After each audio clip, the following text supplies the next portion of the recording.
Hello बच्चों। तो चलिए इस प्रश्न को पढ़ते हैं। दर्शाइए कि दिए हुए निम्नलिखित तीनों सदिशों में से प्रत्येक मात्रक सदिश है 1/7 2i plus 3j plus 6k comma 1/7 3i minus 6j plus 2k comma 1/7 6i plus 2j minus 3k। तो यहाँ पे देखो हमें दर्शाना है कि ये जो तीनों सदिश दिए हुए हैं ये मात्रक सदिश है। तो प्रश्न में आगे बढ़ने से पहले इस प्रश्न से संबंधित जो मुख्य अवधारणा है उसकी हम चर्चा कर लेते हैं। तो देखो मुख्य अवधारणा देखो क्या हो जाएगी। मात्रक सदिश क्या होता है? वह सदिश जिसका परिमाण इकाई हो, अर्थात एक हो। ठीक है, इकाई हो, मात्रक सदिश कहलाता है। मात्रक सदिश कहलाता है। ठीक है।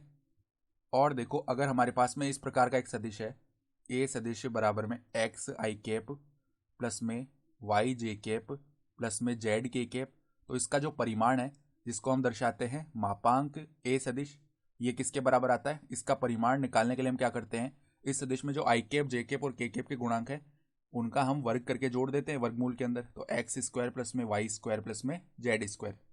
ठीक है। तो अब देखो हमारे पास में जो तीनों सदिश दिए हुए हैं हम इनका परिमाण निकाल लेते हैं। पहले तो इनको हम मान लेते हैं ए बी सी सदिश। तो माना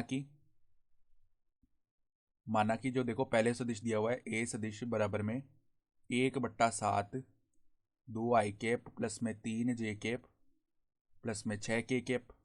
इसको हमने ए सदिश बोल दिया। बी सदिश हम बोल देते हैं, देखो जो दूसरा सदिश दिया हुआ है 1/7 3i माइनस 6j प्लस में 2k। ठीक है। और सी सदिश बराबर हम क्या मान लेते हैं, 1/7 6i प्लस में 2j और माइनस में 3k है। ठीक है। तो पहले देखो हम ए सदिश का मापांक निकालते हैं, अर्थात परिमाण निकालते हैं।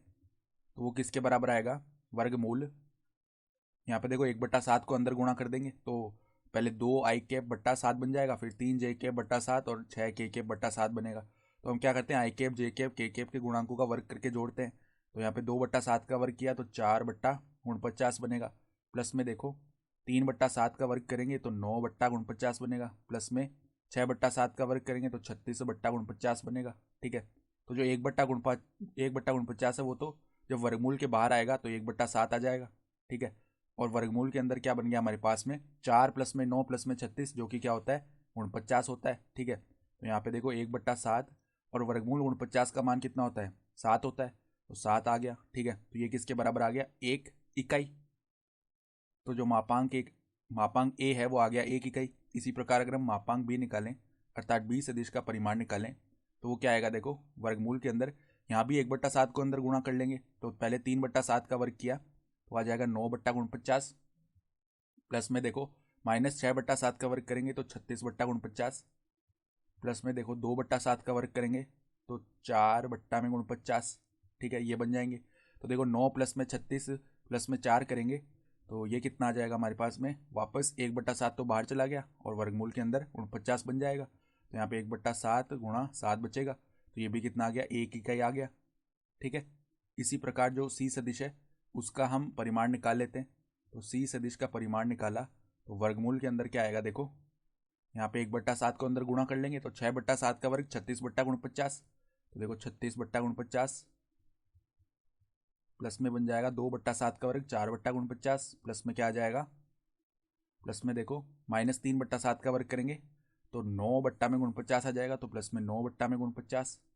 तो इसका मान निकालेंगे 1/7 तो बाहर आ जाएगा और वर्गमूल के अंदर यहाँ भी 49 बन जाएगा। तो 1/7 गुणा 7 तो ये भी 1 इकाई आ गया। तो हम क्या देख पा रहे हैं कि यहाँ ए सदिश का जो मापांक है बराबर आ रहा है बी सदिश के मापांक के, बराबर आ रहा है सी सदिश के मापांक के, और सब किसके बराबर आ रहे हैं, 1 इकाई के। अर्थात सभी का जो मापांक अर्थात परिमाण है वो 1 इकाई आ रहा है। तो हम क्या कह सकते हैं, अतः दिए गए तीनों सदिश मात्रक सदिश हैं। तीनों सदिश मात्रक सदिश हैं। ठीक है। तो ये जो दिए गए तीनों सदिश हैं ये मात्रक सदिश हो गए, और सवाल में देखो यही हमें दर्शाना था तो हमने दर्शा दिया। तो आशा करता हूँ कि आपको ये प्रश्न समझ में आया होगा। धन्यवाद।